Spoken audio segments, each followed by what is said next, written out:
Olá! Então vamos falar aqui sobre a história do Ike Batista. Primeiro falar que o que eu vou falar aqui é baseado na biografia não autorizada dele, né? Da Malu Gaspar, do Tudo ou Nada, e vários artigos aí já que foram escritos sobre ele, que constroem uma narrativa interessante. Acho que a história do Ike ela é interessante no ponto da gente entender que uma das coisas bacanas de você olhar quando você vai analisar uma empresa para ser buy and hold, né, para especular não, mas para buy and hold é importante é saber o administrador.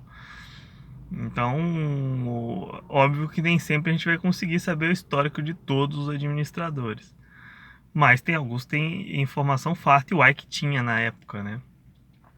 Por isso que eu nunca me interessei em comprar uma empresa do Ike para ganhar dinheiro. Até porque você pegasse lá na época de ouro, a OGX ela estava sendo vendida por 20% da Petrobras, sem produzir uma gota de óleo. Na época a Petrobras produzia 2 milhões e 100 mil barris de óleo equivalente por dia. Então, vamos começar. O Ike, ele largou a faculdade no meio, né, no finalzinho ali, porque ele queria ganhar dinheiro, resolveu sair como corretor de imóveis.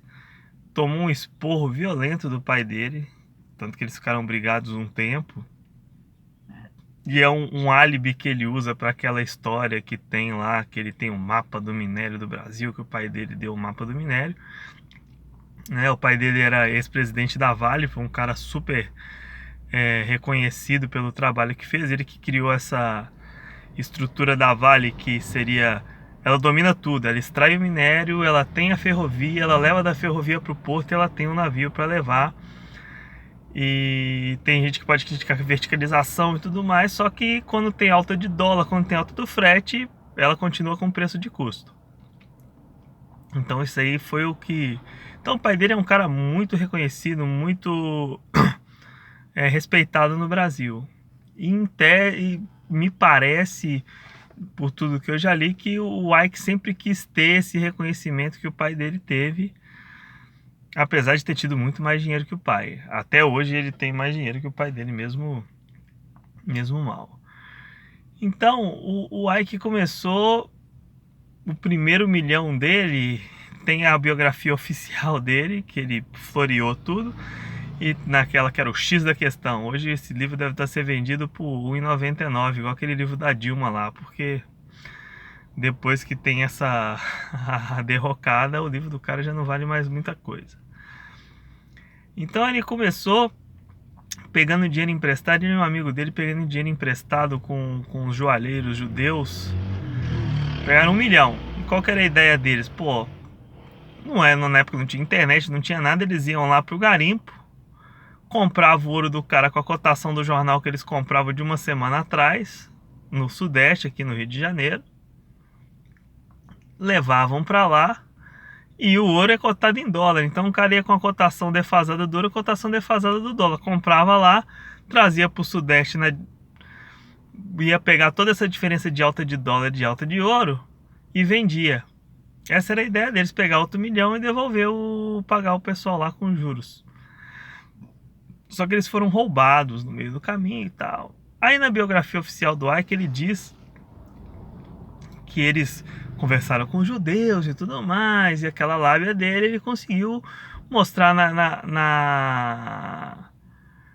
na honestidade dele, falando com transparência e tudo mais, que convenceu os judeus a darem mais 1 milhão, e eles conseguiram depois pagar tudo e ter lucro e ter o primeiro milhão deles.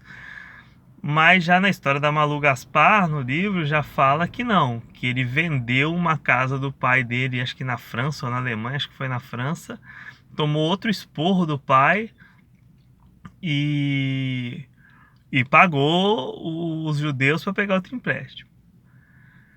Bom, aí ele fez essa grana e começou já na megalomania dele de montar uma mina de ouro. Que ele falava assim, pô, se esses caras... Ele é um cara visionário, mas ele não tem... Ele avalia mal os riscos. É o que mais dá para entender dele. Então ele falou, pô, se o cara com a peneira tá garimpando ouro, se eu botar um maquinário eu vou ficar bilionário. Então ele comprou lá uma mina de ouro e colocou uma máquina lá de lava e tudo mais. E não saía ouro, não saía ouro, não saía ouro. Porra, no finalzinho começou a sair, ele vendeu.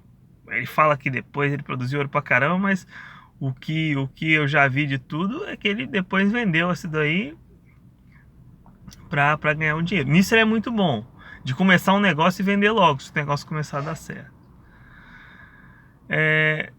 Depois teve a história dele com a JPX aqui no Brasil. Ele resolveu montar uma empresa para produzir Jeep para essas mineradoras e tudo mais. Aí começa a história de entender que toda a história dele como empreendedor foi assim. Ele resolveu produzir o Jeep e tal. O Jeep era bom, ainda tem os entusiastas da antiga JPX. Então, o que ele fez? Ele estimou que ele ia produzir mais Jeep do que se vendia na história do Brasil. E chegou a ser o Jeep mais vendido até. Só que muito aquém. Ele botou um negócio para produzir, sei lá, 4.000 unidades por mês. E o carro que mais vendia na época vendia 3. Ele chegou lá, parece que ele chegou a vender 1.200 unidades. Montou uma fábrica gigante que tinha um custo altíssimo. Resultado, quebrou. Mesmo tendo, é legal até vocês procurarem aí na internet, tem a história da JPX, tem o clube dos Jeeps lá do Ike. Aí depois ele entra, e no livro é até legal essa parte, que o discurso de tirar ele da empresa é exatamente igual quando ele saiu das empresas do grupo, do super grupo X aqui dele, né? Ele tinha lá, ele era presidente de uma mineradora de ouro lá no Canadá, que era a AUX. E, pô, a empresa produzia legal, tinha uma estrutura boa, tinha uma margem de lucro boa. E ele... Aí chegou um geólogo para ele, naquele canto da sereia, e falou, cara, tem uma área lá na Grécia que tem ouro que é só respirar, já pula o ouro na sua mão. Aí o Ike cresceu o olho. E já comprou aquela concessão, arrumou a licença ambiental e falou, bora construir. E começou já a lançar, não, nós vamos triplicar nossa produção do ouro. Ia ser a mineradora que ia produzir assim, o dobro. Se ele fizesse tudo que ele estava prometendo, a mineradora ia produzir o dobro de ouro que se produzia no mundo. Começou a soltar isso para os acionistas e mandou a equipe dele lá construir a mineradora. Foi um do pessoal da equipe e falou para ele, Ike, cara, é melhor repensar isso aqui. Ele falou, por quê? Aqui parece Búzios, Angra, é um monte de barquinho, é um lugar tranquilo. Cara, o pessoal não vai aceitar isso aqui não. Lá na Grécia, aquela cidadezinha muito pequenininha, o pessoal não vai aceitar uma mineradora, isso vai mudar muito a dinâmica da cidade. Eu acho que tinha uma expressão que ele chamava, pô, você é um calça curta, um medroso, não sei o que, vamos fazer. Bom, resultado. Quando começaram a fazer, começou a importar na sociedade, né? Começou a sabotar o carro de diretor, tinha que trocar diretor toda hora, começaram a sabotar tudo, aquela pressão popular.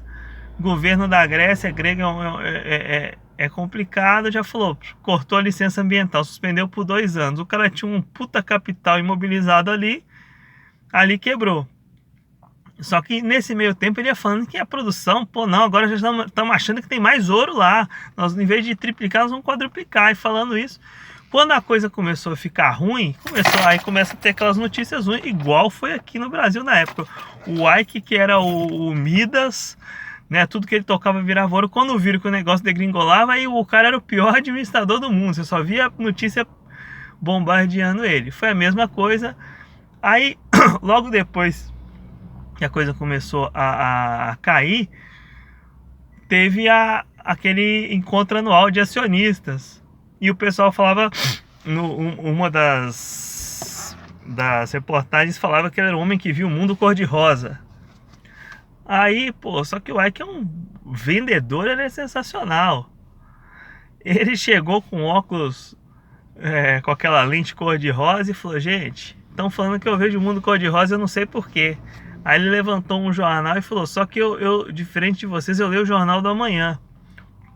E fez aquele discurso maravilhoso dele, que no fim a galera que foi pra xingar ele, pra vaiar ele, pegou o autógrafo do relatório.